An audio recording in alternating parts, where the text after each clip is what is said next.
Welcome back to my YouTube channel. आज हम क्रमागत प्रथम कोटि की प्रक्रियाओं के बारे में अध्ययन करेंगे, अर्थात कंजिक्यूटिव और सक्सेसिव फर्स्ट ऑर्डर रिएक्शन के बारे में अध्ययन करेंगे। तो इसमें जो क्या होता है, जैसे ये अभिक्रिया है, ए जो रिएक्टेंट है वो प्रोडक्ट बी बनाता है जिसका रेट कांस्टेंट K1 है। ये प्रोडक्ट बी दूसरी अभिक्रिया के लिए रिएक्टेंट का काम करेगा और प्रोडक्ट सी बनाता है। तो इस अभिक्रिया को हम दो भागों में बांट सकते हैं। ए रिएक्टेंट है, बी बनाता है, बी प्रोडक्ट है, और बी फिर से रिएक्टेंट का काम करता है और सी बनाता है प्रोडक्ट। और फर्स्ट अभिक्रिया के फर्स्ट स्टेप के लिए K1 रेट कांस्टेंट है, दूसरे के लिए K1 डैश रेट कांस्टेंट है। तो ये इन प्रकार की अभिक्रियाओं में जो सबसे स्लोवेस्ट जो स्टेप होता है वही रेट डिटर्मिनिंग स्टेप होता है। अब हम वेग समीकरण का निर्धारण करेंगे। तो इसके लिए क्या है कि जो साधारण अभिक्रिया है, जैसे मान लो ए रिएक्टेंट है वो बी बनाता है, उसके लिए रेट कांस्टेंट K1 है, और बी फिर से प्रोडक्ट सी बनाता है जिसके लिए रेट कांस्टेंट K1 डैश है। अब यहाँ देखिए जो इनिशियल कंस्ट्रेशन है t बराबर 0 पर ए की जो कंस्ट्रेशन है वो स्मॉल ए, और बी और सी, क्योंकि प्रारंभ में ए ही था, बी और सी तो बाद में बनेंगे, इसलिए t बराबर 0 पर इन बी और सी की कंस्ट्रेशन 0 0 है। t समय पश्चात क्या होता है, ए की कंस्ट्रेशन है वो अक्स होती है, और बी की वाई होती है, और सी की जेड हो जाती है, अलग अलग कंस्ट्रेशन होगी। तो यहाँ ए की जो इनिशियल कंस्ट्रेशन है या प्रारंभिक सांद्रता है वो ए है, और बी व सी की जो प्रारंभिक सांद्रता शून्य है। टी में पश्चात ए की अक्स है, बी और सी की वाई और जेड है। अब हम ये कहेंगे कि इनकी जो तीनों का योग है वो एन है, और ये तीनों का योग है वो क्या होता है, फिक्स रहेगा। अब अभिकारक ए की कम होने की गति या कम होने का वेग जो है वो क्या होगा, ये होगा minus dx upon dt, T समय पर है, तो वो K1 अक्स क्यों, क्योंकि रिएक्टेंट क्या है, अक्स है। प्रोडक्ट B के बनने की गति तो वो प्लस dy अपॉन dt होगा, क्योंकि ये प्रोडक्ट B है वो y बन रहा है, तो ये होगा, ये बन कितना रहा है और कम कितना हो रहा है। तो इसके लिए बन तो रहा है अक्स से, और फिर अक्स से बन रहा है, तो ये उसकी जो अक्स से वाई जो बनने की जो रेट है वो K1 अक्स होती है, और वाई से जेड बनने की है वो K1 डैश वाई होगी। क्यों, क्योंकि रेट कांस्टेंट और रिएक्टेंट की कंस्ट्रेशन को मल्टीप्लाई करते हैं तब वो अभिक्रिया का वेग आ जाता है। तो फर्स्ट अभिक्रिया के लिए अक्स से जो वाई बन रहा है तो उसके लिए K1 अक्स, उससे क्योंकि उससे तो वाई का निर्माण हो रहा है, इसलिए वो पॉजिटिव रहेगा K1 अक्स। और y से जब z बनेगा तो उसकी जो रेट ऑफ द रिएक्शन होगी या अभिक्रिया का वेग होगा वो होगा K1 डैश y, लेकिन वो माइनस में करेंगे क्योंकि उससे y की कंस्ट्रेशन घट रही है। तो प्लस यहाँ प्लस dy अपॉन dt बराबर क्या आ गया, ये K1 x minus K1 dash y आ गया, माइनस में हो गया, ये समीकरण 119 आ गई। अब उत्पाद C के बनने की भी, C बन रहा है तो वो किससे बन रहा है, B से बन रहा है, और B की Y है, तो ये और वो रेट कांस्टेंट इस अभिक्रिया क्या है, K1 डैश, तो D plus D Z upon d T है वो K1 डैश वाई हो गया। यहाँ तक समझ में आ गया। अब देखिए जो समीकरण 118 से, अब एक समीकरण 118 पर आइए, समीकरण 118 ये है। अब इस समीकरण में हम क्या करते हैं, अक्स वाली टर्म एक तरफ लेते हैं, तो और अर्थात minus D x upon x बराबर K1 dt आ गया, क्योंकि अक्स dt जो नीचे था वो ऊपर ले गए दूसरी तरफ, और जो अक्स था वो गुणनफल में था तो वो नीचे आ गया।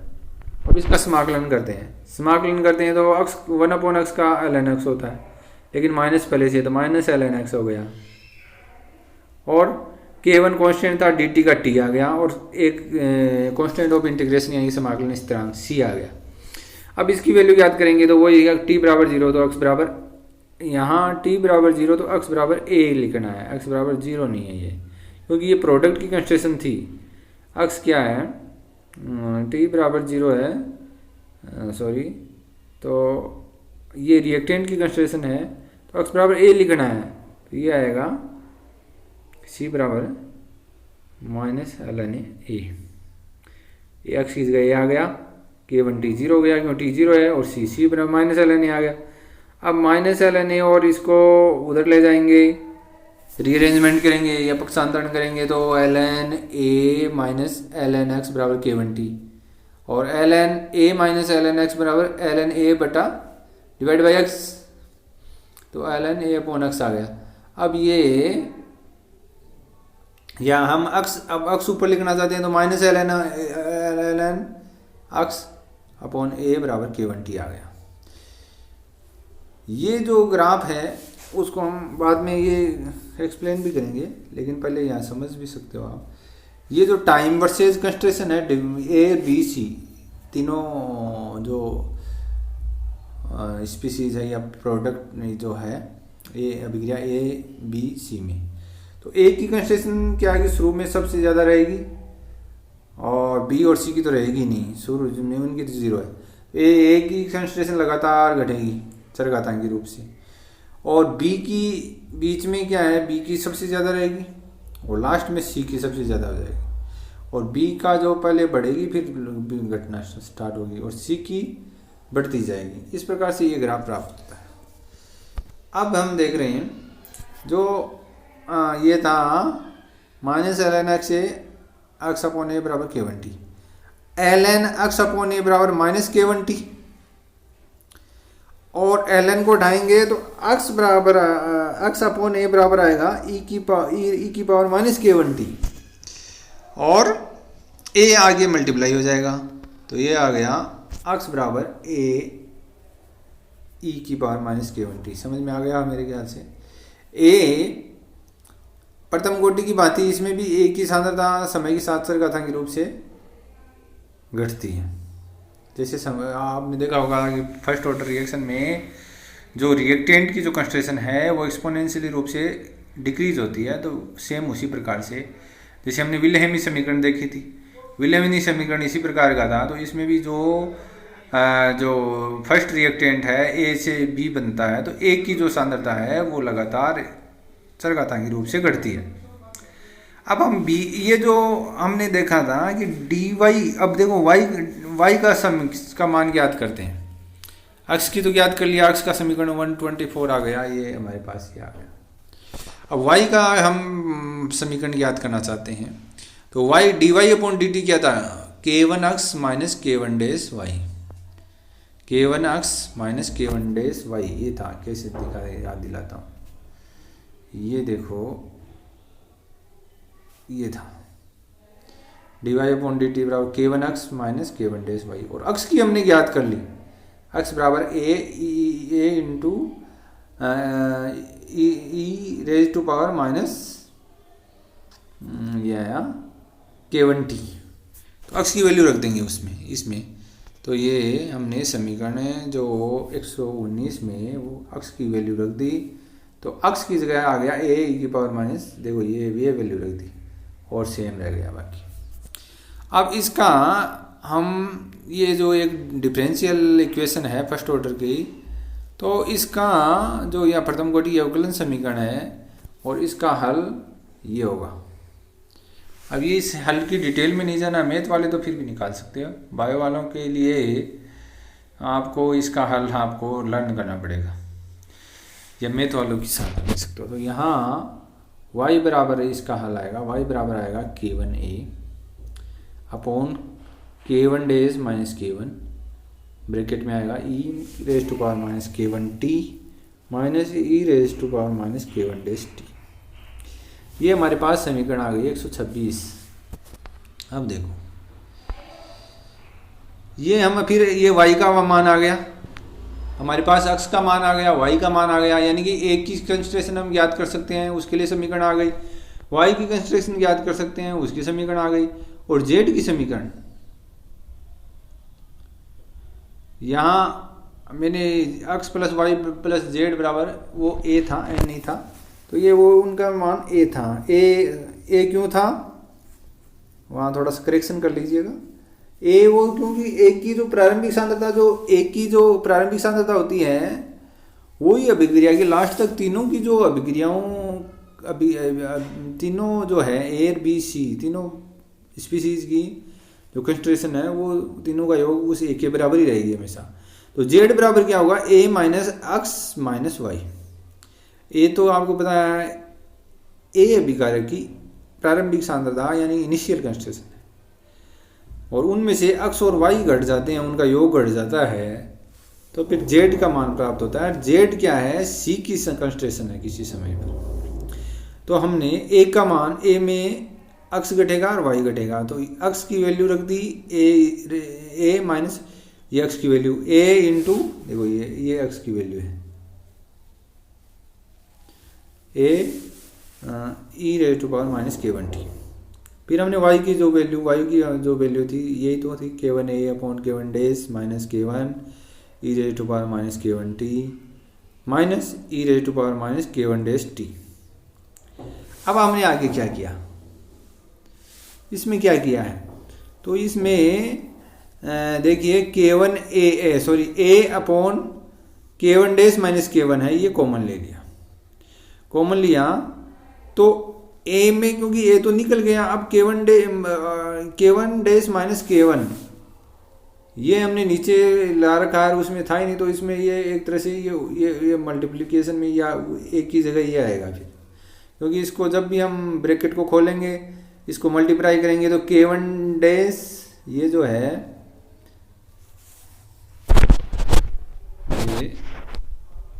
ये k1 डेज माइनस k1 है, ये कैंसिल हो जाएगा इससे, तो a ही बचेगा। तो यहाँ समझ में आ गया।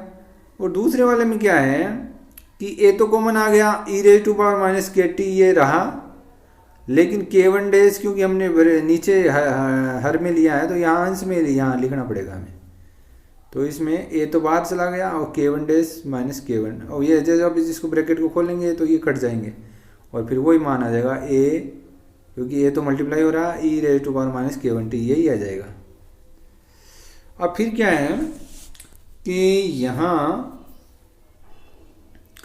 वो जो ये वाला है वो एज इट इज आ गया, और क्योंकि ये माइनस का था पहले, तो पहला टर्म माइनस का, और दूसरा क्योंकि ब्रैकेट को खोला है हमने तो माइनस माइनस प्लस हो गया, ये देखो ये प्लस हो गया।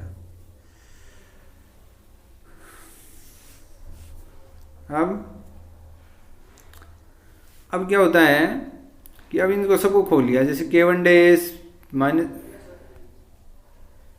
माइनस k1 आ गया, और इसको भी खोल लिया, तो ये आया minus e k1 dash e raise to power minus k1t। और यहाँ ये ध्यान रखना, इसमें थोड़ा गलती से जो k1 e raise to power minus k1 dash नहीं है, k1t है ओनली, इसमें k1 dash e raise to power minus k1t है ये ओनली, और यहाँ k1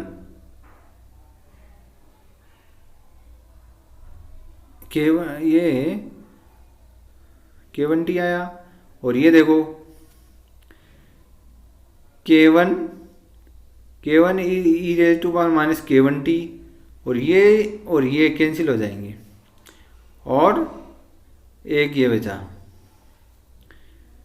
k1 e raise to power minus k1 dash t, मतलब k1 डेज टी का केवल हमारे पास एक ही टर्म है, k1 डेज टी का एक ही टर्म है, और k1 वाले क्या है, ये दोनों कैंसिल हो गए। तो अपने पास बचा क्या, a upon k1 dash minus k1 ये बचा। दूसरा क्या हुआ, k1 डेज में से जो एक तो k1 डेज ये है, k1 डेज का टर्म, और k1 डेज का एक तो ये टर्म है और एक ये टर्म है, तो इनको एक साथ लिख दिया माइनस में।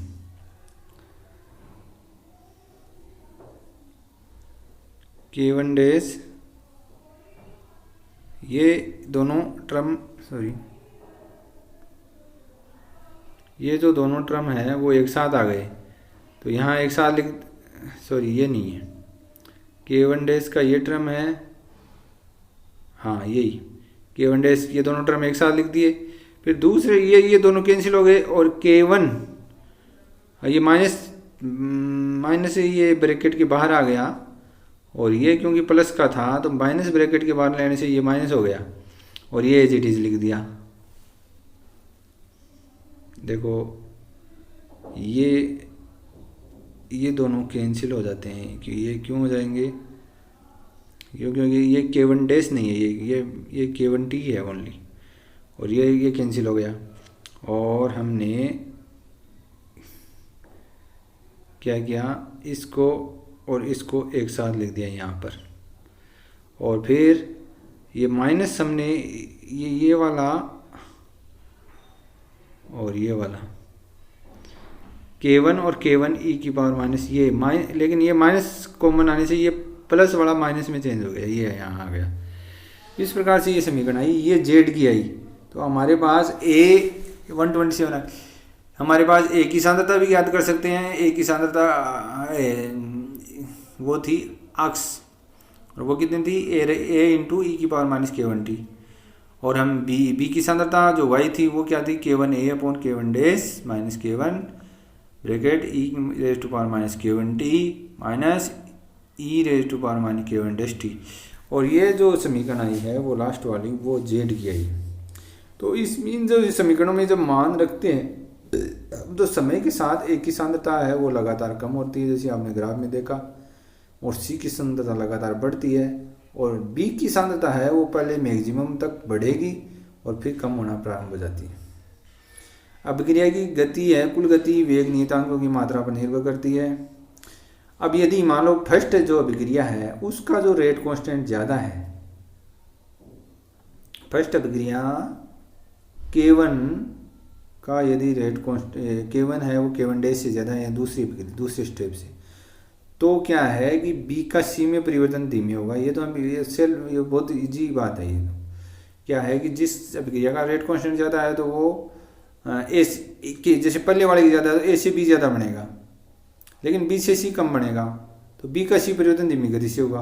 तो धीमी गति से यदि जो वाला कम है वही रेट डिटरमिनिंग स्टेप है, अर्थात जो K1 डैश यदि कम है तो second step rate determining step है, और K1 यदि कम है तो ये जो फर्स्ट स्टेप है वो यानी कि A से B बनना है वो रेट डिटरमिनिंग स्टेप, वेग निर्धारित पद हो जाएगा। अब हमने जो A B C तीनों की सांद्रता ज्ञात करना, उनका समीकरण ये देखें। अब क्रमागत अभिक्रियाओं के उदाहरण देखें, तो यहाँ देखिए ये जो है एथिलीन ऑक्साइड है, और एथिलीन ऑक्साइड का फॉर्मूला क्या होता है, CH2CH2O। तो इससे क्या बन गया, एसिटाल्डिहाइड बन गया। एसिटाल्डिहाइड से फिर K1 डैश दूसरे रेट कांस्टेंट द्वारा ये CH4 और CO में चेंज हो गया। इसी प्रकार से जो डाइमेथिल ईथर का विघटन है उसमें देखो डाइमेथिल ईथर है वो CH4 और HCO बनाता है, HCO फिर आगे H2 और CO में चेंज होता है। फिर है एथिल सक्सिनेट। एथिल सक्सिनेट में ये है इसमें ये जल से रिएक्शन करेगा, तो पहले एक एस्टर का जल अपघटन होगा और फिर दूसरे जल का भी जल अपघटन हो जाता है। तो ये कॉन्जुगेटिव जो ये है फर्स्ट ऑर्डर रिएक्शन के एग्जाम्पल हो गए। इसके अलावा एसीटोन का तापीय अपघटन देखें तो एसीटोन से फिर पहले तो बनती है कीटीन और मेथेन बनती है, और कीटीन के फिर ये होगी एथीन और CO बन जाती है। और इसी प्रकार से जो रेडियो एक्टिव जो अभिक्रियाएँ हैं, श्रृंखला अभिक्रियाएँ, वो भी एक तरह से प्रथम कोटि की क्रमागत अभिक्रियाओं का एग्जाम्पल है। तो मेरे ख्याल से ये वीडियो आपको समझ में आ गया होगा, और यदि कोई वीडियो से रिलेटेड कोई समस्या हो तो आप कमेंट बॉक्स में डाल सकते हो, और वीडियो को लाइक करें, जिन्होंने सब्सक्राइब नहीं किया सब्सक्राइब करें। धन्यवाद।